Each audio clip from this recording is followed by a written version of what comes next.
So we're live. We are. We are live. Welcome to the Gen Z Cafe, man. This is actually happening. It is actually happening. This is so unreal, bro. So Gen Z Cafe episode number 1. You were very excited to come on and just do this. So thanks for joining me, man. Thank you for having me. Of course. It's been great. Yeah. Like just the whole. I've been really excited for this today. Yeah. You really have, man. And honestly, I respect what you're doing.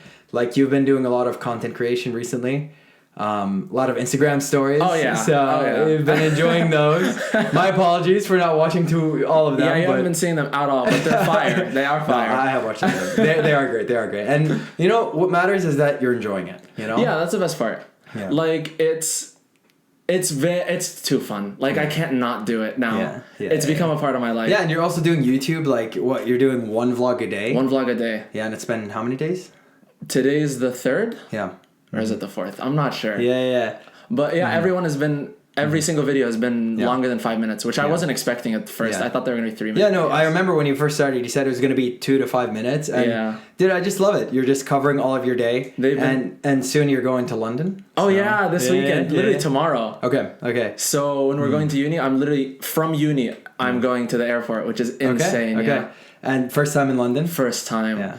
Oh, I was asking Justin. Okay. Justin's our acting teacher. He is our acting teacher. And he's Shout from Ireland. Yeah. And he's lived in London for a long time. Yeah. And so I was asking him for like areas and things to do. He was telling me there's a river, you can take a boat on it. Yeah. And then he was telling me about the Queen's Guards. Okay. Obviously, rest in peace, Queen, but like the guards. Are those the red dudes that the just ones like with the black stand hats that on aren't top allowed to... Yeah. And so I was like, oh my God, I need to try and make one of them laugh. Like how funny would that be? Justin's like, be careful because if you touch them, they'll point their gun at you. Oh, actually? Yeah. Wait, actually? Yeah. Oh man. He's like, there are people that have like been terrified, like... Wow. Because they hold guns, right? Yeah, they're holding them and they probably have live rounds. Yeah. He said, as long as you don't touch them, you can talk around them and try and joke and whatever and like take pictures of them. Yeah. But the second it's physical, oh wow, they take that as a threat and they will like... I mean, who would in their right minds would touch them though? No, because Justin was saying there are people that go and like take a picture and they'll put their arm around them and then they'll get as mad. If they're like Disney characters. Yeah, exactly. No, people joke around about it, but they're actually the Queen's They guards. have jobs. Like these are like security guards. They literally are for one of the most important people on earth. It's insane. Yeah, dude, I was always fascinated by them as a kid, especially with their big hats, you know. Oh, so funny. And it's like what, a foot long? It's such a flawed design. I'm so sorry. The combat style is but actually, I'm pretty sure cartoons have done this. Like if you're gonna shoot the guy, I mean, the chances of you actually hitting his head just don't shoot pretty slim. Don't shoot the hat. I mean, the amount of adjustment that you have to do. Yeah, but there's also one other thing. It's that when they have an objective or like they're told to be somewhere, they have to walk in a straight line. Okay. So there are videos online I've seen where like there'll be children sitting on the floor like in a park and they'll be walking and they will not turn. Yeah. So they walk over the children. Oh my God. They'll kick them and whatever and they'll just continue walking. Oh my God. And they're like, guards moving through, guards like coming through. Speak? Yeah, they start yelling. They're like, guards coming for the Queen. Man, the funniest stuff is when you see just like a young person and then they can't help but smile. Like, have you seen those clips of like the younger guards? The younger guards, man. They're human too.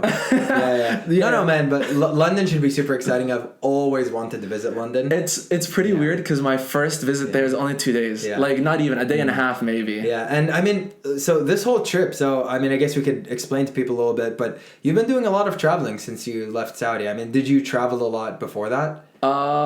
Not really. Like I was going around Saudi, like Qatar and Bahrain and stuff like that. But outside of, let's say, the Middle East? Outside of the Middle East, probably not, no. Okay. I wouldn't travel much. Like I'd visit my uncle in America sometimes. I see. But that was about it. And it would be like once every 3 years. So France is pretty much your first European experience? It was literally the first time in Europe. Yeah. Like not first time, because I've landed in the Netherlands. Yeah. But it's like the first time, leaving the airport, yes. Same for me, man. I mean, I came when I was like 16 or 17 years old.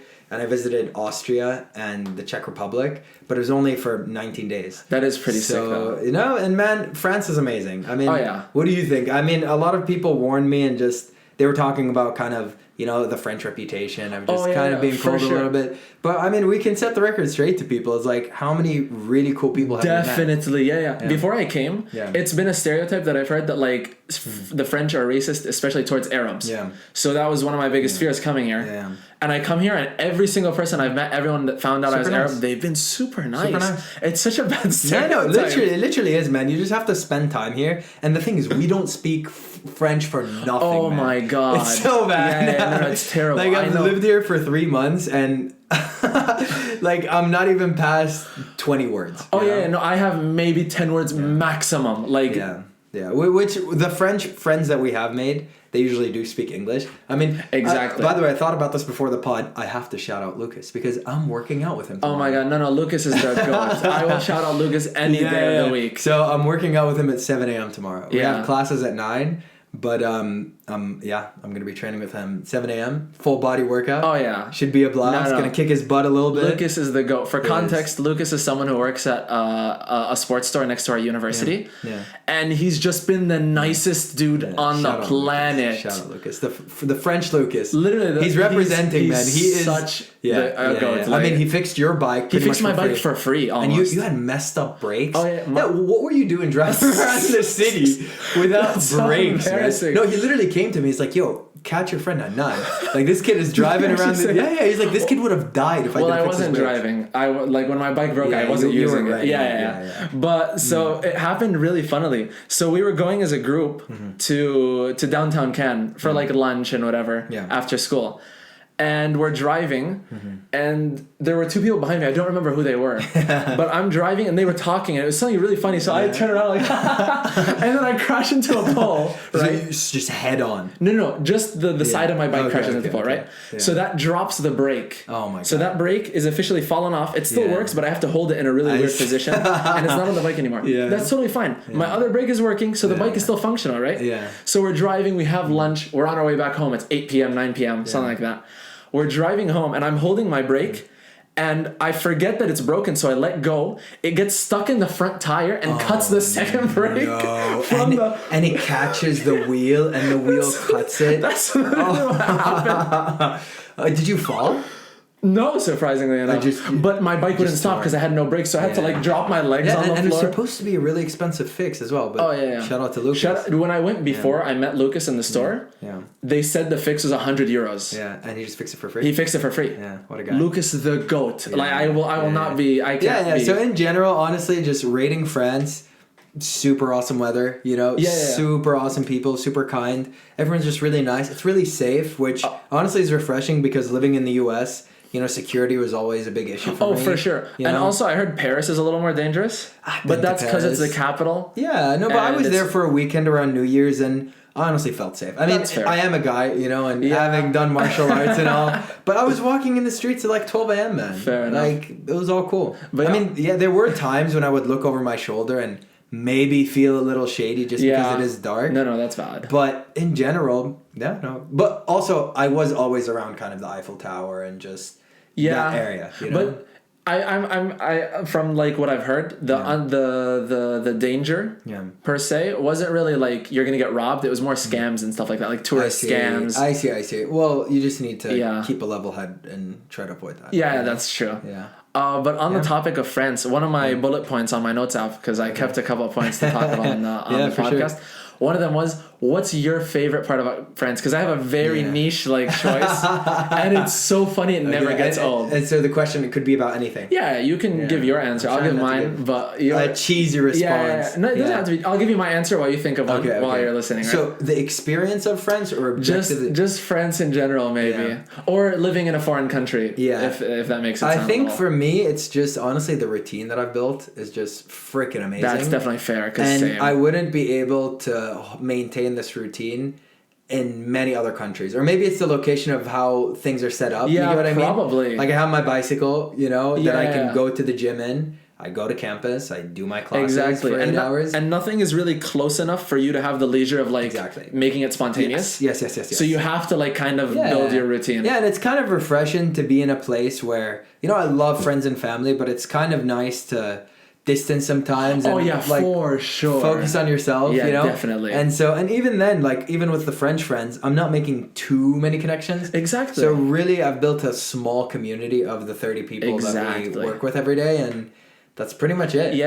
Like my mom was I was calling my mom the other day, and she's telling me how is it? I'm like, it's amazing, I've been having a blast. She's like, we weren't bad to you. Why do you feel so happy away from us? I'm like, it's not that I don't like my family. If anything, I love them more than anything. Of course. Yeah. But it's just so nice. I feel like I'm working on myself with myself. You feel me? Like there's no 100%. Outside distractions. No errands. No like I don't know. I feel kind of I don't want to say trapped because I love my house. I love my family. But it feels restricted, if that makes sense. No, it totally makes sense, man. And I feel like in our 20s, it's a bit of our duty to just experience these things. I mean, the shirt that I'm wearing, right? I don't know if this to you, but seek discomfort. And, shout out to Yes Theory.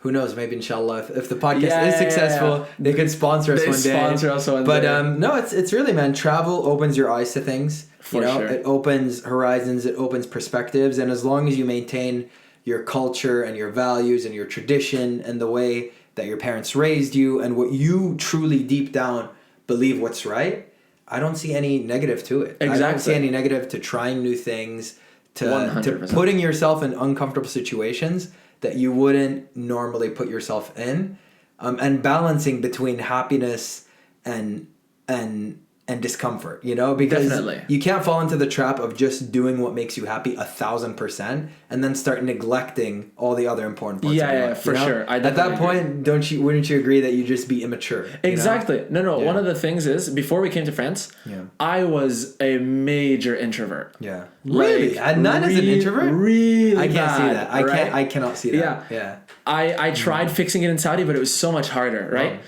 so when I came here, I kind of opened a new page. This is a new Adnan, right? I see. Yeah. And it's been working. I've made a couple of friends in uni, like just French students that I've never spoken to before, just instantly befriended them. Today, I was telling you, in the gym, a dude just came. Yeah. He was working in with me, right? Yeah. And I'm like, you know what? I'm going to step out of my comfort zone. And so I ask him, I'm like, so what's your name? Yeah. He tells me his name. We shake hands. We find out we go to the same university, which is hilarious. Yeah. And overall, it's been so nice. I feel like a new person. I feel reborn. You got a new lease on life. Exactly. And that's really refreshing. And I'm really happy to see it, man. It's so nice. And so, I mean, for the next 6 months, I'm really excited. And I also super appreciate you as an actor as well. You are a wonderful actor, and I feel like we haven't been able to do enough scenes together. I don't think we've done a single scene together. Have we not done a single scene together? Not even exercises. 3 months of acting for Have we really not? I actually don't remember. Not even an exercise or anything. Yeah, I think they just see us as besties. And so they're like, we're not gonna let them. Which is a shame. But we'll definitely get to it. Yeah. But in general, the entire group here, I mean, is so freaking amazing. Such a lovely group. And look, man, being surrounded by artists is very refreshing. It is very nice because artists, just a lot of them, tend to have a really positive outlook on life. And they're just full of energy and they want to create and everyone is here with a purpose. Yeah. And especially actors, we'll be in the middle. Oh my god, it's crazy because we'll be in the middle of the courtyard. We form a circle, right? And then Yassine is just like, hey, let's sing an Adele song, and we're like, okay, and we just start singing "Rolling in the Deep," and all the other French students are like, what the hell are they doing? Yassine is Yassine Ghazawi, by the way. Yeah, so hopefully we can have him on the Malik al-Halva. The King of the Ring. The King of the Ring. Yeah. So I wanted to talk about a lot of things. I mean, one is just and I don't know how scientific or training. we can't not talk about gym on the podcast. We have to talk about the gym. Yeah. So how has your, I guess, let's say, relationship with the gym evolved over time? Because I feel like it is a huge part of both of our personalities. Oh yeah, for sure. And yes, we do get picked on it sometimes, but it's I would rather be picked on for being a gym bro than not have gym in my life. Yeah, that's definitely fair. Yeah. The gym, it's been a love-hate relationship for most of my life. Yeah. But recently, I've seen it in a different light, if that makes sense. Yeah. So throughout my life, I started gym 18. I'm 20 now. Yeah. Oh well. So 2 years. You are 20, so 2 years. Yeah. Yeah. So 2 years, almost 2 years and a half, maybe. Yeah. And it's been on and off. I was not consistent at all. Mm-hmm. I'd go I'd sign up for 6 months. And then I'd skip 3 months, and then I'd sign up for 3 months, and then I'd skip, and it was terrible. And I was like, I'm not seeing results because I wasn't eating. Yeah. It wasn't the gym. I was doing my best in the gym, right? Yeah. Until I started kind of going on TikTok and seeing like the influencers, Noel. Really? Yeah, C-Bomb, all the interesting ones. Yeah. And they've definitely helped a little bit. But the main one who's had an influence on me, and you've heard his name a lot out of my mouth, Sam Sulek. Okay. He's a very famous gym influencer. If you haven't heard of him, look him up. It's funny how we couldn't go one podcast without talking about Sam. We have to. Which honestly, like I feel like I've had too many unjust reservations on him. I've never watched a single Sam Sulek video. Neither have I. Okay, if I'm being I love the man. Like it's just through clips or Instagram It's through reels. clips, and I follow him on Instagram. Yeah. But it's just my only fear is, and because I have a younger brother. Yeah. He's 17 years old, and it's just 16 actually. But I don't like the influence of. I don't know, man. It's all these like fitness influencers that are just not encouraging steroid use, but.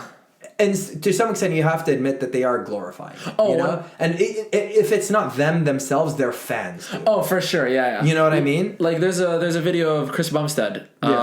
He says he was talking about steroids, and he's like, "You shouldn't do steroids." Like it was him himself. He's like, "Of course." He's like, "Don't do steroids." He's like, "What do you think?" He's like, "What? You're gonna win Mr. Olympia? That's probably not gonna happen." Yeah. So funny, by the way. Because he's the only person on the planet who can say that. True. Quite literally. No, literally. So he's like, "You're most likely not winning Mr. Olympia. It's not worth it. Don't do steroids." And people have asked him about the specific stuff that he takes, and he always refuses to answer. Does he actually? Oh, I've never heard that. On the Chris Williamson podcast, one of my favorite podcast episodes of all time, he went on, I think, for like 2 hours, and he asked him a ton of stuff, and Chris asked him straight up, "What are you taking?" And he said nothing. Oh, well, not nothing. He said, "You would be surprised at very little of how much I'm taking things."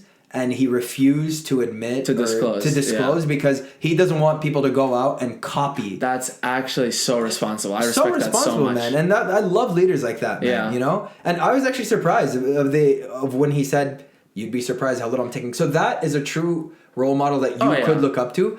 But you know, and not to hate on Sam, you know, but it's like I don't know if Sam is doing that, you know. No, I haven't. In his defense, I haven't heard him disclose like what he's taking and whatever. Yeah. But at the same time, I don't really. I'm less like him for his gym and for his body, and I'm more like him for his mentality. His mentality is huge, insane man. mentality. Like his mentality is huge. Like it really, you know, reminds me of Kobe Bryant. You know, rest in peace. But like, rest in peace. Can't you? I mean, sometimes I can slightly see it. I can see it. Yeah, but they're kind of like definitely scales to it. But it's just the fact that he is so young, and the way that he talks is just he sounds way older than he is. He's 21. He's younger than you. He's younger than me. Yes, Sam Sulek is younger than you are. Wow. Which also scares me, by the way. It really does scare me. Oh, yeah, he's probably going to be paralyzed by like 30. No, God forbid. God forbid. I really pray that he's okay. No, in general, like, I have been stepping into the world of, you know, bodybuilding per se, or fitness in general. And you can't avoid bodybuilding by going into the fitness industry. For sure. And it's just, it scares me a little bit, you know? Definitely. And even though I enjoy these guys' content, you know, Larry Wheels, Sam Sulek, Noel, all of these guys. Yeah. But the thing is, man, and this is something that I've been thinking about a lot and something that I've thought about before. Yeah. It's kind of like being conscious of your social media diet per se. Definitely. Because they say that you're the average of the 5 people around you, right? For sure. That does apply to your social media as well. Yeah, definitely. 1,000%. And it's a compounding effect, you know? Yeah. And so if all you watch are jacked people who just eat broccoli and chicken, you're probably going to become a jacked person with broccoli and chicken. And so that's why I try to be careful with the fitness influencers that I follow. And I love to follow like natural pro bodybuilders that are based on science, that have good ethical grounds and intentions. And I do like to enjoy, you know, from time to time, clips from these so-and-so. Of course. But it's like, they're not going to be my source. But don't surround it over your homepage, right?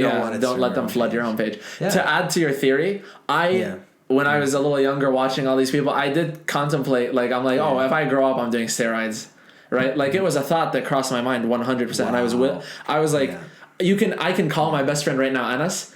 We started the gym together, and like a year in, I was like, bro, I'm probably hopping on steroids eventually. See, and that's the thing, man. That's the thing. It's a ripple effect, and obviously, I've this man is natural. He's a huge man, but he's natural. No. Yeah, look, man, and it scares me. I mean, we're Gen Z. It's called the Gen Z Cafe. Yeah. There's a lot of younger Gen Zs out there. And even the generation after it, it's like so many people are watching social media, and unfortunately, parents are not monitoring it. You know? And this is calling parents out. It's like, honestly, my recommendation is, as a 23-year-old about to turn 24, sit down with your kid and ask them who their favorite creators are. Yeah. Or what the creators they watch. And look into them if you don't know and about just them. Look into them. And I know life is busy. Life is so freaking busy. Yeah. You have to put food on the table, and things are stressful. For sure. I don't think people are acknowledging the effect of this, you know? Oh, yeah. Like, it's massive. Because think about, I don't know about you, but for me, when I was growing up, everything, like, there were multiple checks for any media that I was consuming, you know? Yeah. Like, I would watch Nickelodeon, I would watch Cartoon Network, I would watch Disney, and the writer would have to write it, and then the producers would have to go through it, and then the network would have to. Because that's on TV, definitely. Exactly, and then there are people monitoring the network. There were shows that were a little, like, I mean, you remember Cow and Chicken? I know you. And but I think they were a lot sneakier at hiding things back then. For sure. Whereas now it's like, you just don't have control over it, you know? And I would rather put myself, today, I wouldn't put my trust in a network, you know? Yeah. Just because things are changing a little bit. But what I'm saying is that because there are so less checks, like, you should be the first line of defense as a parent. Oh, you definitely have to, Yeah. I've said this before. This is a very hot take, by the way. Yeah, okay. But I was talking to my friend about this, and I personally think 60% of parents aren't qualified to be parents. It's a big number. Like, that maybe is a 60, very hot take maybe for 60, you to take as a 20-year-old. Maybe 60 is is an overshoot. Maybe it's around 50 or whatever. Why do you say that? But I think there's a huge number of parents that don't know what they're doing. Like, why do you say that? I feel like people, like, they rush into having a kid, you know? Yeah. You grow up, you're like, oh, I want a son, I want a daughter, right? Yeah. But are you prepared to have a son and a daughter? Are you qualified? You feel me? Yeah. Like, I think I'm blessed enough. I have an amazing mother. Yeah. I have the greatest mother on the planet, alhamdulillah. Like, I can say that very confidently. But when I hear stories of, like, friends, strangers, just stories of specific parents, obviously I won't say any names. News stories, you know, I'm like, these people, like, they're allowed to have kids. Like, there should, I don't know. There should be like a driver's license, but for having kids. But keep in mind, noted. But keep in mind, so two things, right? One is, you got to cut parents some slack. You know, especially previous generations. For sure. No, definitely. They didn't have as many resources as we do now. Yeah. Keep that in mind. Yeah, for sure. We grew up at the start of the internet. Yeah. We grew up without social media. Now you can learn parenting. You can learn so many things. Perspectives have exponentially exploded in the past 10 years. Just in the past decade alone, you know?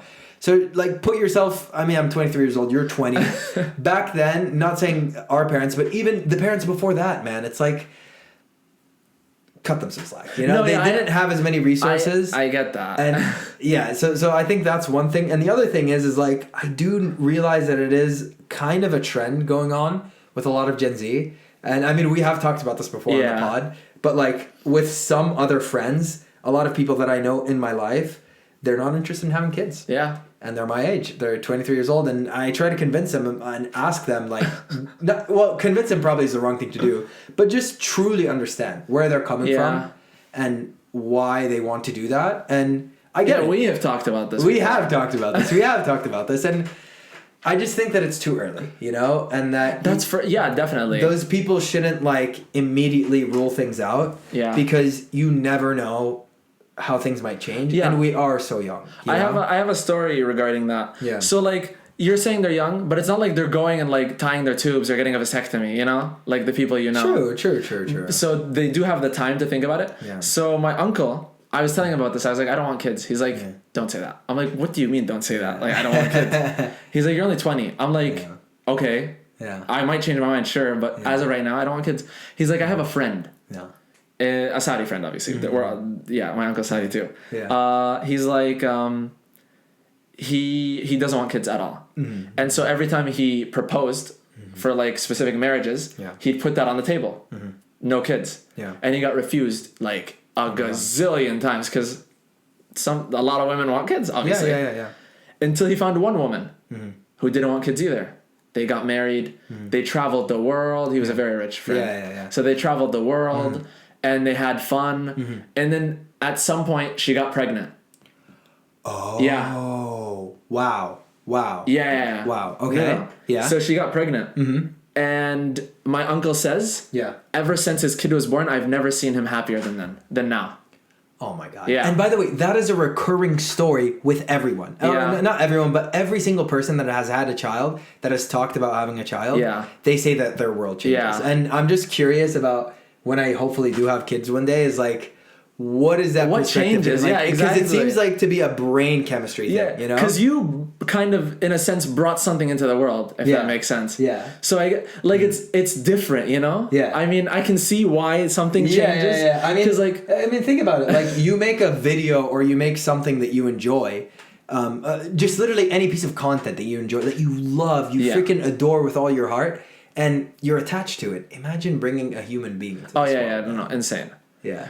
Because, the change, I can't even imagine. Because the closest thing I've had is a pet. You know, to a child, all I can say as a 20-year-old is I've had a dog. Yeah. And I was obsessed with that dog, you know? She felt like a daughter to me, if that makes sense. No, I believe you. Yeah. And it was so nice seeing her every day, spending time with her, literally like a father would with his daughter, at least in my sense as a 20-year-old. Yeah.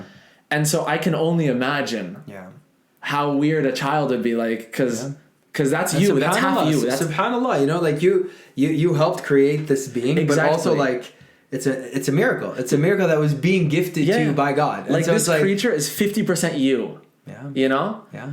Which is insane. It's also 25% of your parents, your mom and your dad, and then all the percentages before you. So there is an ancestry and blood aspect, which is sometimes a responsibility. Do you ever think about that? It's like that's one of the reasons I don't want to have kids. Because I'm like, if he ends up being like a serial killer, I'm ruining our name. Yeah. No, man, legacy is definitely something that I think about, you know, and I feel like no matter how much you can change, you know, throughout generations, there is still that blood in you. And, you know, it's something that seems like a recurring trend for people, like people who have always been like, let's say, for example, in the gold industry. Yeah. It just becomes, and do you think that's like a blood thing, or it's purely a societal thing when one family sticks to one profession and just keeps it for years? That's usually isn't it a blood thing, like when they force it onto their children? I have friends that are like their dads are engineers, so they were forced to be engineers. Okay. They didn't have a choice. But were their dads engineers? Yeah, like it goes up and up and up, you know? So I don't know if that's a societal thing. Yeah. It seems like it's forced into the blood, you know? Yeah. Because that seems like a recurring theme in medical families as well, yeah, you know? For sure. Like a family of doctors. Have you ever met a family of doctors? Oh my God. Crazy. It's like, how can you fit so many doctors under one roof, you know? Yeah, the amount of free healthcare going on in that family, crazy. Yeah, and then look, man, France has been great with that as well, you know? I feel like in the sense, what is your assessment of just public... Did you ever live in the United States? Yeah, for a year, almost a year. Yeah. I guess you were too young probably to remember like healthcare there. Yeah, in that year, I don't think I went to the hospital once. Like maybe I got a flu shot. Yeah, and that's one thing that I've just been super grateful for. Just I feel like as a Saudi, and have you applied for your healthcare here? Because I haven't. Well, let's say even if I didn't, but yeah, it's there if we need it. You know. Yeah. I will apply after this. I promise. Yeah, no, but it's just I wanted to point out just like how blessed and grateful we are. Yeah. You know, especially just being where we're from, you know, making that shift from the U.S. to the Middle East, it really changed my perspective of how lucky we are. Yeah. You know? Because in America, I did have healthcare under my scholarship and under my stipend. Yeah. But I saw firsthand through a lot of experiences how freaking expensive it is. Oh, yeah. Yeah. And there was a woman that tweeted like her bill after giving birth, it was like $30,000. Okay. Which is insane. Yeah. That is a lot of money. No, I mean, but so if you don't have healthcare, that you just pay that? Yeah. So $30,000 for a kid. $30,000 for a kid. Yeah. Could just do it at home. So we're back. Yeah. We just had a small technical issue. Technical difficulties. For the video. Yeah. But yeah, we were talking about streaming. Wow. And we've been talking for 32 minutes. We've been talking for 32 minutes. I didn't feel it. I swear to God, I can't feel it. Which in my head, I was like, should we just go as long as we want to? Yeah. But we did set a 1 hour we'll keep it to an hour. We'll keep it to an hour a week. Maybe we'll add it eventually, and you always want a little bit to hold on to. Exactly. Yeah. So we were talking about streaming. Yeah. And how if you want friends in life, that's just a hack, and you love video games. Just become a Twitch streamer. Because I made like a whole Discord server, and I still talk to the people. Like one of my best friends. Yeah. I met because she joined my stream. Yeah. And we've been talking for 3 years now. So, did you ever have like online friends as a kid? Like people that you just met on the internet? Yeah, I still have online friends. No. But remember, I mean, no, I get it. But now it's different. Now I feel like we've been around the internet long enough that we can like trust people. But when I look back at it, I'm like, as a 10-year-old, I'm just like playing Uncharted and using voice chat. You just meet someone. Obviously, I never shared my real name. My parents taught me not to do that. And I had common sense as a kid. But it's like, I was making friendships all across the world. I have a really funny story. Please. So my first experience with anything of that sort, this is actually not recent, but when did Fortnite come out? Do you know? Fortnite came out 2017? 2017. Or was it 16? Probably 16 or 17. Yeah, it was in the beginning of Fortnite, like season 2 or something. Maybe 18, 17 probably. Yeah. And my friends didn't play the game. It was just me. Yeah. So I was like, I reached like a desperate level where I wanted to play with people. Okay. So I'd go on Instagram and I'd go to like comment sections of really big like posts, like really viral posts. Yeah. And I just DM a bunch of people from the comment section sending, do you play Fortnite? God. To like, I would do 30 people a day or something like that. What? Were you that desperate to find a Fortnite friend? Yeah, like, can't you just play like co-op? I didn't like that because not people wouldn't respond to the mic, you know? Maybe because the game wasn't popular back then. Yeah. But every time All right, we are back. We had some technical issues. By the way, we're running this as a 1-2-man show, and it's we need a director. So our director wasn't able to make it today. Yeah, we have no crew and nothing. I just realized I have my headphones on. That's fine. Take those off. But yeah, what were we talking about? Yeah, I was saying how in a desperate attempt to make friends online. So yeah, I deadass, like no joke, would go under just any post that I saw with like, oh, there's 100 comments. Those could be 100 friends, right? So I DM them. Do you play Fortnite? Do you play Fortnite? 90%. On what platform? Where are you? Instagram. I told you. Okay. Instagram. Yeah. So 90% didn't respond. Okay. The other 9% said, no, I don't play Fortnite. What the hell? Leave me alone. Are these randos or just real people that I'm just texting? You know. Like, but where do you find these people? Oh, in the comment section of other people's posts. Like a meme page. Or some so you go to their profile and you just press message. But by the way, when you message like that, it doesn't usually show to people because it goes to like the wants to message you section. And when they check that, I didn't know that first of all. But even if I didn't know that, they can check it, because I check my requests. You didn't bother. Stop judging. Well, I mean, to be fair, you were what, like 17 back then? This is 6 years ago. I was 14. Oh, you were 14. Yeah. You were 14 in 2017? Yeah. That's crazy. I was 17 in 2017. Yeah, because you age with the year.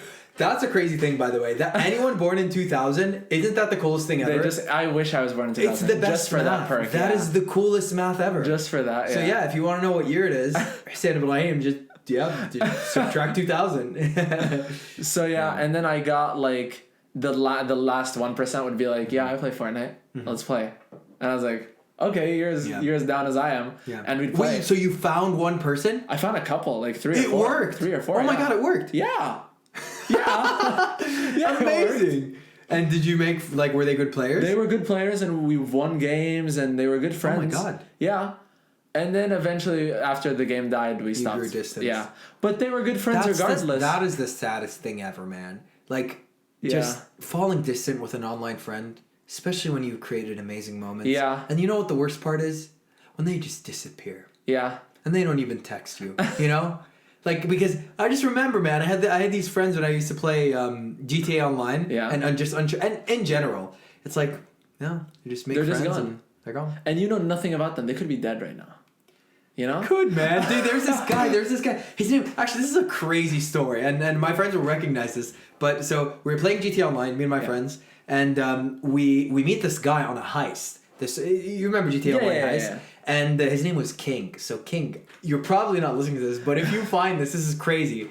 So we meet King, and he's the coolest person ever. We're like 7 dudes, and he was just, his energy was amazing. He was so freaking funny. He would make us laugh. He was a really good player, and we would play with King every single time, and he would say the most outrageous things that I can't say on this pod. Cool dude. Can't say in 2023. Super outrageous, super funny guy. But here's the thing, the crazy thing, man, is one day he just didn't show up, and we used to play every single day, okay? And it was like a month, and we had no way of contacting him because we'd only contact through PS4 chat. Game, we had him as PS4 friends, and he would come to our party chat. Yeah, but that was the only way. And then he comes in a month and a half later. He just goes online, and we're like, guys, we text the group chat. King was online. We message him, what's going on? He doesn't say anything. He just joins the party chat. We're like, King, where were you? And this guy was in freaking juvie. Oh, he was in juvenile. He went to prison. You know for what? What? For throwing a chair at another student. That's crazy. This man got so upset that he broke a chair on another student and got sent to juvie for a month and a half. Oh my Lord. And honestly, at that point, we should have stopped being friends with him. Probably. But we didn't. And we just kept playing with him until, the game fell off. But online friends, man, they just disappear. They leave you like that. We also, so me and my friends would like meet up at one of our houses, right? Mm-hmm. And we'd go on the PS4. Mm-hmm. And we'd join communities. So like the Minecraft community, right? Or Dead by Daylight's community. Yeah. And you'd see the parties that are live in that community. Okay. So just people playing the game, right? Yeah. And we'd join and just say the most weird stuff. Mm-hmm. Like I'd tell them how like Jesus Christ is my child or whatever. Like we just make the weirdest stories up. Things that don't make sense. Exactly. Yeah. And they'd be like, who the hell are these people? But some people found it really entertaining. Like they'd be laughing and they'd be like, oh my God, you guys are hilarious. Do this with voice? Yeah, like we'd join into the party and we'd just start chatting with them. Like, wait, so they were communities that you could just join and voice chat with them? You didn't know that on the PS4? How late? Because PS4 had multiple No, this is like early. Like, this is 2015. PS4 came out in 2013? Something like that. Yeah, 2014. So this is 2015, yeah. 2 years in, max, yeah. And so we join the parties, random people, we do not know these people. Yeah. And it's on my friend's PS4. Yeah. So they like some people would find it really entertaining and friend request us, and we accepted them. And my friend Anas, to this day, gets invited to their parties. To this day. But he doesn't join because he feels really awkward. Because he's like, I was doing all the talking at the time. He's really like... All these years. Wow. Yeah. Okay, so which brings me to a question, man. It's like, how has your relationship with gaming changed? I mean, like, being in France is probably the longest time you've gone without gaming. I game every now and then. I mean, you do game. Yeah, on the Switch. To be fair. But at least for me, like... It's been a while, because I don't have access to my PC. Fair. I didn't bring... And so, like... How do you generally perceive, let's say, your happiness or your lifestyle when you're gaming? And then my second question is, what's the optimum amount of gaming for someone who is, let's say, our age or Gen Z that is growing up? Like, at what point do you have to reduce the volume of hours that you dedicate towards video games? So, I've come to an epiphany recently. Okay. I'm not a gamer. I can't say I'm a gamer. Like, I can't by name say it. Wow. Because... I don't know any games. Like, I know all the, like, mainstream ones, the ones that are famous. Like, I'll talk about Overwatch and Minecraft and whatever. Yeah. But, like, there are niche games. Like, when I ask people what their favorite games are, and they're like, oh, the aquarium of Frederick. I'm like, what the hell is that, right? But that's not my point. That's not why I think I'm not a gamer. Mm-hmm. So I know, like, main games. My favorite game is The Last of Us. Like, a very, very I thought your favorite... It's Sally Face. I thought your favorite game was Sally Face. Yeah, it is. So how is it? But I meant like one of my favorite games. Yeah. Sally Face is the only niche game that I play. Yeah. And maybe like Little Nightmares. So you're saying because you're not aware of niche games? But that's one of the reasons. Mm-hmm. Secondly, I game less and less now. Like less and less. Like I cannot put on a video game for longer than an hour now. Unless I'm with friends and whatever. Like if we're playing a party game like Mario Party. Or like... so gaming by yourself League. Solo? Oh yeah. For the life of me, I could not go longer than an hour. That's an interesting point of view, man. That's an interesting... It's basically... It's creating the assumption that there's like...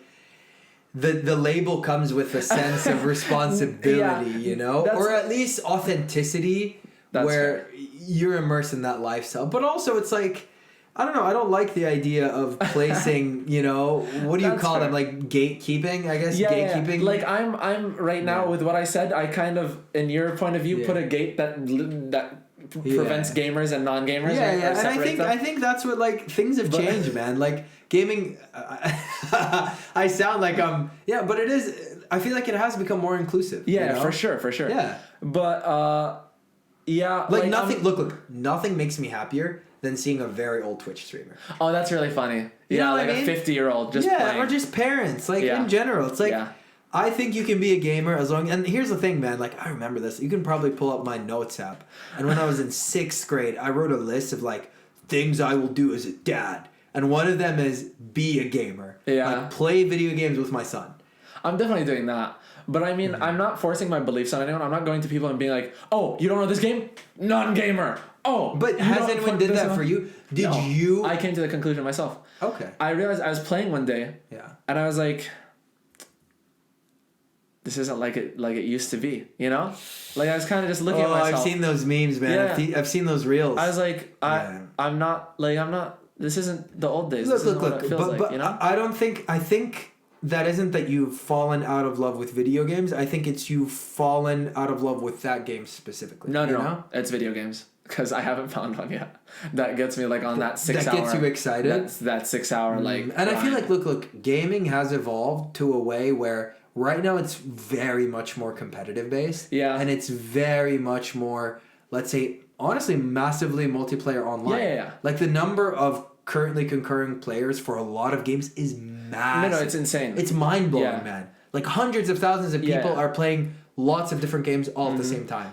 And developers are constantly making updates. And so I feel like, and maybe that's why you kind of feel left out, because it's like, if you're not a part of the Valorant squad, you know, if you're not a part of the Fortnite gang, or if you're not a part of the Call of Duty Modern Warfare 19 gang, it's like people are really forming communities and sticking to those communities. But I wouldn't say I'm necessarily left out, because I only came to this conclusion like maybe a couple of months ago, right? Because before that, I used to go to tournaments, Super Smash Brothers. I've told you about this. Yeah. It's a game on the Switch. And I would go to tournaments like all the time. If you don't know what Super Smash is, that's kind of sad. Yeah, that is very sad. What Super Smash is, but yeah, I'd play that all the time, right? Every weekend I'd go to a tournament. It was bi-weekly, but every other weekend I'd be going to tournaments. Seriously, I'd be going from Cobalt City for a tournament. Yes, like every other weekend. It blows my mind how you basically just grew up in Cobalt. I say this all the time, but it's like. You grew up in Saudi, and it's pretty crazy. Yeah, no, it's really wild, man, and it makes me wonder. And this is a question to you and to everyone, I guess, but it's like, how many of us other like, let's see, no, I don't want to say westernized, but like English speaking, fluently American English or British English speaking Saudi kids are out there? If you had to put a number to it, a percentage, of kids. No, like or a number people. Figure of people like our age, Gen Z, our age, 20-year-olds. That speak English fluently. Oh, if we're talking our age, it might be like 20%. It's way higher than you think it is. 20% of Saudi's population? Of like the people our age. I mean, of our age. So, okay, maybe 20s and 15, like minimum. So more than 20,000 people? Easily. 100K.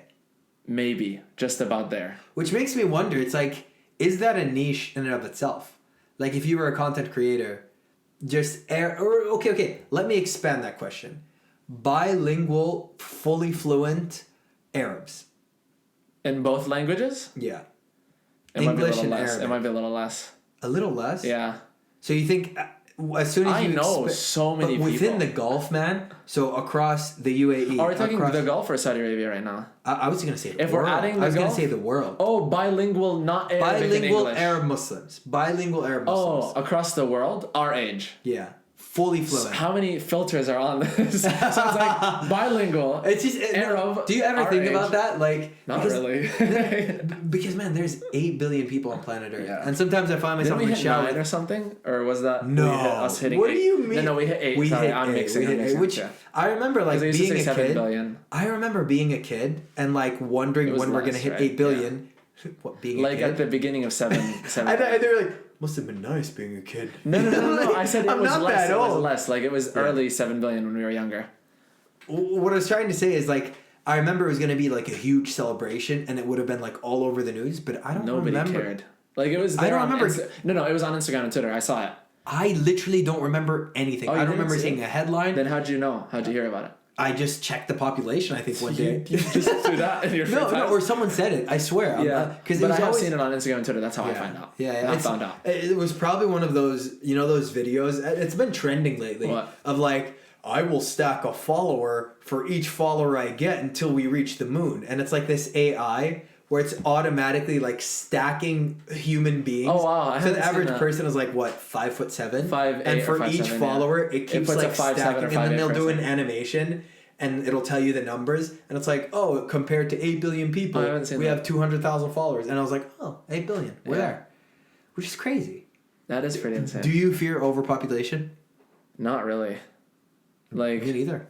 Why would I fear it? I don't know. No, because there are actual like fear-mongering people out there that are like, there's too many people on planet Earth. But I love people, man. Like, we need more people. I don't know about more people, but but no, I was reading this meme online, and it's like it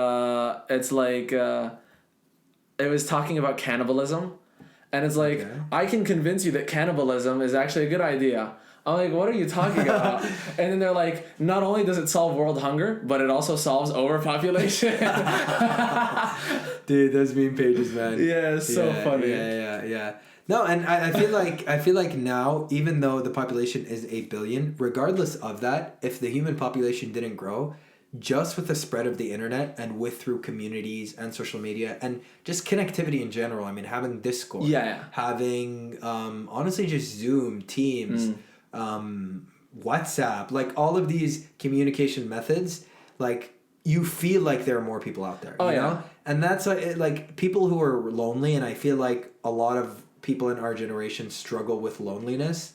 Yeah. Do you know anyone in your life that like a couple has brought up the word loneliness and just said like, hey, I struggle from this? Maybe not a lot. Maybe one or two. Not a lot, but has it happened to you? I know someone, like within your circle. Yeah, exactly. And I'm like, bro, I'm here. That's what you tried to do, but the thing is what I'm trying to say. No, I was more like, I'm here. What are you talking about? No, yeah, seriously, yeah, as a friend, it's like. Oh no, because I thought you meant like oh, I'm here for you. No, I wasn't like that. I was like, I'm here. Oh, you're not lonely. Yeah, I get what you mean. But in general, what I'm saying is that you can find your people. But feeling alone and feeling lonely are two different things. You know, like I enjoy being alone. Yeah. But feeling lonely is a terrible feeling. If that makes sense. It's kind of scary. Have you ever felt lonely? I've never felt lonely. Never in your life. Never. So 2 things that I hopefully, inshallah, till the day I die, I feel like I will never feel are boredom and loneliness. I've never felt lonely. And the reason is, I just have a spectacular family. Alhamdulillah, alhamdulillah, alhamdulillah, Allah yahmihum li. I'm talking a lot of Arabic. I just said, like, God protect my family because they've always been there for me. Yeah. Through the thick and thin. Yeah. Bad situations, good situations. I can always count on my family. And friends, man. Friends have been instrumental in my life. Yeah. Ever since I've been a kid, it's just like, I don't know, man. And maybe it is a blessing, and I know some people, it isn't as easy for them, but I can just reach out. I can literally call I have like 10 people at the top of my head right now that I could call when I'm feeling down or when I'm feeling unmotivated. Exactly. Or whenever I feel like I'm getting my own head. But at the same time, because you're saying, alhamdulillah, on your family and whatever, I have an amazing family, but I have felt lonely in a house full of people, you know?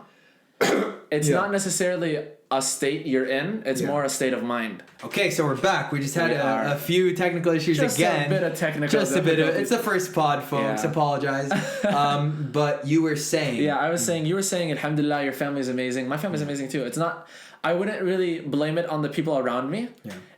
In my experience, obviously. I don't know if it's universal. But I've been in a house in Riyadh, for example, with my grandparents and my aunts and my cousins and my mom and my everybody, all my siblings and everything. Yeah. And I felt lonely, you know? Yeah, but my question is, like, don't you feel like you felt lonely because so were those the only people that you tried reaching out to? Did you not reach out to friends at the time? I mean, I might have texted a couple of people. Yeah. But even then, I don't like talking about my issues. No. That's probably an issue with a lot of men. But you were saying earlier that there's a difference between feeling lonely and then being in a lonely state of mind. No. I said there's a difference between being alone and being lonely. Okay. So I love alone time. I'm sure you do too. Yeah. To some extent. Of course, yeah. Taking a shower, singing, 100%, going to the gym alone even like sometimes. Sometimes I'll get salty at the people around me when I don't get my alone time. You know? Exactly. And that's what made me realize that I'm an introverted extrovert, you know? I'm 1000% extrovert. Yeah, that's what all my friends. Yeah. Sometimes I like to deny it and say that I'm an extrovert or introvert, but no, I'm an extrovert. You're an extrovert. I'm an extrovert. You're an extrovert with a battery, you know? Like your battery runs out. With a battery. Yeah. With a battery. And my battery is very big compared to a lot of people. Oh, I have the tiniest battery. Social battery? Oh my god. Really? Yeah. So my friend was actually bringing this up. Yeah. He's like, yeah, you want to play? I'm like, sure. He's like, but we won't do it too long. I'm like, why not? He's like, because I know your battery runs out really quickly. I'm like, holy shit, you're right. And this is just literally, so this is even on video games. Yeah, like I can't. Yeah, I need my alone time. So what's the like longest gaming session that you have been on within recently? The past? Yeah, with another person on call within, let's say, the past 2 years. If it's not together, if we're talking online gaming, virtual. Online, an hour and a half, maybe max. That's so short, yeah. And that's why I feel like this entire generation has ADHD, man. I mean, that might be a huge claim, but it's like an hour is really short. I don't know. For me, like I've been able to go 4 hours. Are you saying that's a sign of ADHD, or what I did is a sign of ADHD? Yeah, like only being able to focus on one thing for an hour. But it's not a focus thing. I just get drained. For example, my brother has crippling ADHD. I see. Like very badly. You can tell the second you meet him, and he games for like 6 hours a day. I see. But I think that's more ADHD, the fact he can attach to a game like that. Isn't that how that works? I don't know about anything. We're not psychologists, right? Yeah, we're not. I know nothing about ADHD. I would love to know the statistics, but I really do think that ADHD has gone up a lot. And probably not even just for adults as well. Oh, yeah. My uncle just got diagnosed with ADHD. Yeah, and this is like probably oversaid in other podcasts and interviews, but it's like just the idea of scrolling, right? Yeah. Like scrolling. So bad. Oh my God, it's been terrible. Do you Sometimes I force myself to watch an entire reel just to battle that. To be like, yeah, I have the patience to watch it. Or just turn your phone off and walk outside. Which I've been doing a lot lately. Yeah, I actually have too. And that, for me, is the biggest sign of my mental health. That's nice. When I'm not using my phone, I'm usually the happiest. Honestly. Like when my screen time is below 4 hours, I'm thriving. Yeah. If it's below 2 hours, it means I'm hyper-focused on No, before Friends, my screen time was 8 hours a day, almost. Wow. Insane, by the way. Can I up that? I think, like... No. Like, literally, as soon as I graduated and during, like, my internship days and just, like, being around the corporate world, it might have gone to 10 hours. Yeah. Because you're just, like, hide from the work. Because, and now? Yeah. And now in Friends? Well, aside from vlogging, obviously. Yeah. But vlogging, I don't really count as screen time. It's just me, like... So, literally scrolling. Scrolling, maybe... Mindless scrolling. 2 hours a day now. Yeah. Which is insane. Yeah. And I've been in the greatest state mentally as of right now. I think it is a good measure of happiness. It is. It really is. The less you're on your phone, the happier. Who would have thought? Yeah. My parents were right, I guess. Yeah, but even when you on your phone, like if you are going to spend those hours, like just make sure you're in good spaces, you know? Make sure you're calling friends. For sure. You're watching funny memes, you know? Yeah. You're watching positive gym videos. You're watching comedy, you know? Texting, I don't mind. Texting someone, friends, voice notes, you know? But just not doom scrolling, you know? Exactly. Yeah. Except if it's like studying a certain topic, you know? Like I've done doom scrolling for when I was making my when I was studying like the body and gym. I see. So you'd go to a certain creator or you go or like I search something on TikTok and I'd just be scrolling through the search page. Man, I really haven't gotten hooked on TikTok. I'm one of those few people that just can't seem to get addicted. Because every single person that warned me to not download TikTok because I would get addicted. Yeah. I've been trying to get addicted just to like. But now you have Instagram, and Instagram is just TikTok but better now, in my opinion. But better? Because you get all the TikToks that are famous. Yeah. Plus you get what you can do on TikTok, what you can do on Instagram, and what you can't do on TikTok. I see. Because like TikTok has a better DM.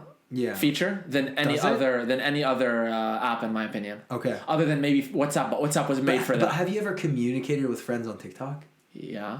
Really? Most of my friends I talked on TikTok. I don't use WhatsApp. Wow. Yeah. WhatsApp is more professional. No, I meant Instagram messages. A lot of people talk through messages. No, Instagram messages. Yes. Not TikTok. Yeah. You were saying you talk to them on TikTok. Oh, no. I was saying Instagram is better TikTok. Sorry. No. That's what my question is. Have you ever talked to someone on TikTok? Like, had a chat sometime. But after a reel. Like, you scared me. I was like... No. Like, I'll send a TikTok and then I'll start talking, you know? If that makes sense. Within the app. Yeah. But you'll never hit up a conversation. No. I'd never be like, yo, what's up, Fahad, on TikTok. But like never. A person, let's say, that I've met that I'm not close enough to have their WhatsApp... It's funny how there's like, isn't it funny how there's like tiers to how close you are to a person? You know, like back in the day, there was only the number. You know, exactly. Like you'd ask someone for their number. Like I would probably judge it at, okay, what would you rank them as? Like you just met a person. Define how. So you just met a person. So he's a stranger. 3. What's the higher? What's the fun of? I have 3 ranks. There's maybe a 4th is like a meme. Yeah. The meme rank is your email. You exchange emails. Okay. I feel like that's the least like. Okay. That's the personal. Least, but you never ask. What exactly. But I have seen videos of it. It's really funny. Snapchat. Okay. Is definitely the most general. I'll give it general. To anyone. Yeah. Snapchat, everybody does. Yeah. Like. Can I have your Snap? And we just met. Bro, people airdrop. By the way, I wonder if this is a thing, and this is a question to the world, I guess.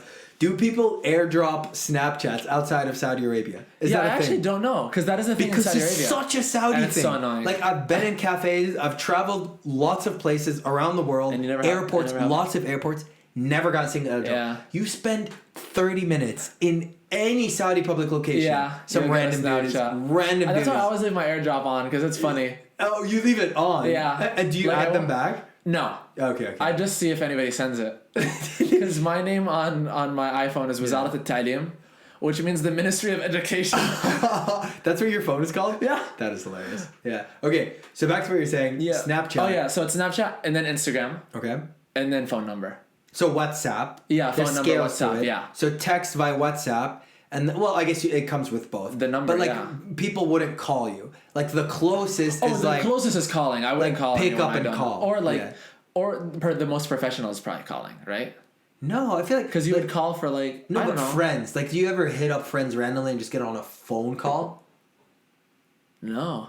Even if you want to hang out? Question mark. Dang. I don't like phone calls if I'm being completely honest with you. You don't? And I know people that love. They'll be like, "Can we like FaceTime?" Yeah. And I'm like, "Sure." And I'll FaceTime them for 10 minutes. And I'm like, "Okay, I need to leave, just because my battery gets drained." And they're like, "Oh, I usually FaceTime for like 2 or 3 hours." I'm like, "Yeah, no, bye." Yeah. No, I can't do that. Interesting. I cannot do that. Because I mean, like, 2-3 hours is extending it, but for me, I'm the opposite. I hate text. I truly hate text. Love texting. I truly hate text. Text, like, if you open my WhatsApp, you'll literally see 40 unread messages. Is that a lot?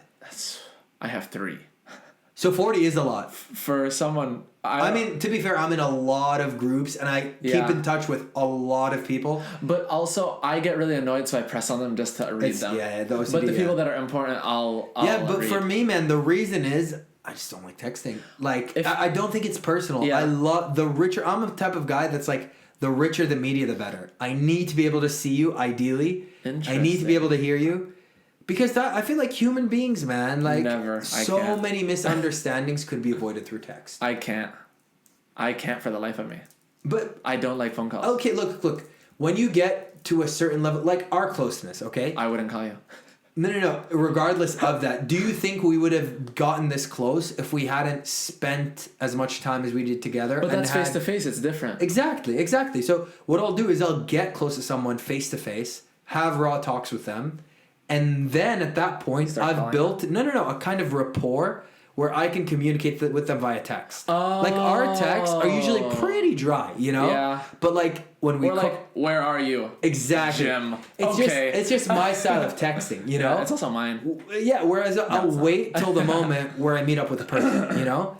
Like, even old friends, and I love pause-on-pause friendships. Yeah. People have talked about it before, you know? It's those friendships that you don't talk to for years or months. And it goes back like that. I love those friendships, and I don't need to text for those friendships. Yeah. Sometimes I do just to keep things going. Yeah. But the conversation always ends naturally. Exactly. And so I wait for the moment that we can reunite, or we can FaceTime, or next best thing is audio call. So whether that's through gaming. Audio call I can't do. Can't do that? Like, maybe I could hit an hour. Wow. But yeah, no, I'm telling you, I can't. Even the gaming I was telling you earlier, I can't. Yeah. But I'm a sucker. My guilty pleasure, voice notes. I'll do voice notes all day, every day. Oh, you love your voice notes. I love my voice notes. I bet you're one of the guys that sends such long voice notes that you have to lock them on WhatsApp.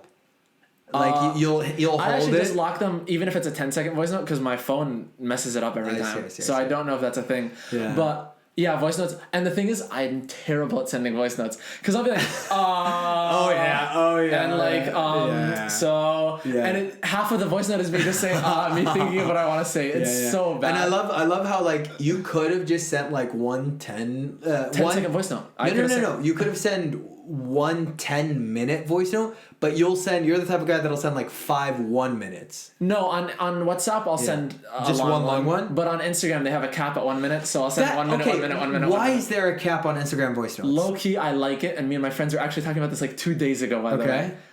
It's cause I like it personally, cause it restricts me. I won't go talk for like 3 hours, you know. So you have a timer. Exactly. Yeah, so I'm like, oh, you're right. That's what I want to say. Yeah. So if you, I don't know if I've ever sent you a voice note on Instagram, but if you go to my voice note on WhatsApp and my voice note on Instagram, you'll see that my Instagram one is more efficient. Exactly. It's so funny. It's the funniest thing ever. And we're human beings like that, man. When you set a deadline or you set a timer.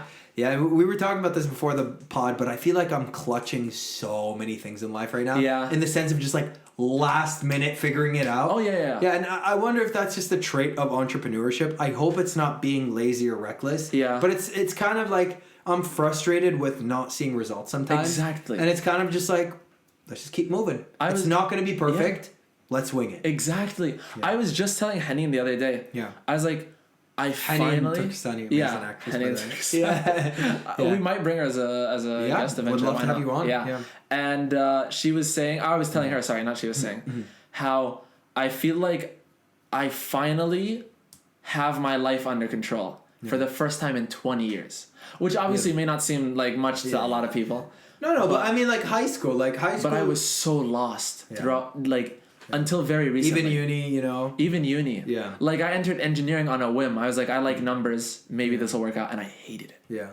No, that's not the type of, like, figure it out as you go as I'm talking about. It's like making an educated guess on what you want to do. Yeah. And learning as you go. Yeah, that's what I meant. Like, in that sense where I have my life under control. I finally know what I want to do. I have, like, a curriculum and a routine. And I feel like I know what I'm doing. Yeah, you know? and I can't help but do this, and I might do this on future episodes as well. But it just reminded me of a quote by Napoleon Hill, which, like, this might get clipped. Am I the only person that has like a quote book on my notes? I have a quote book of my friends' quotes, like things that is funny. I have that too. But I also have like an intellectual. No, I don't have those kinds of intellectual. But let's see what Napoleon Hill says. So he says, "Do not wait. The time will never be right. Start where you stand and work with whatever tools you may have at your command, and better tools will be found as you go along." That makes sense. And which is what you've been doing with vlogging, you know?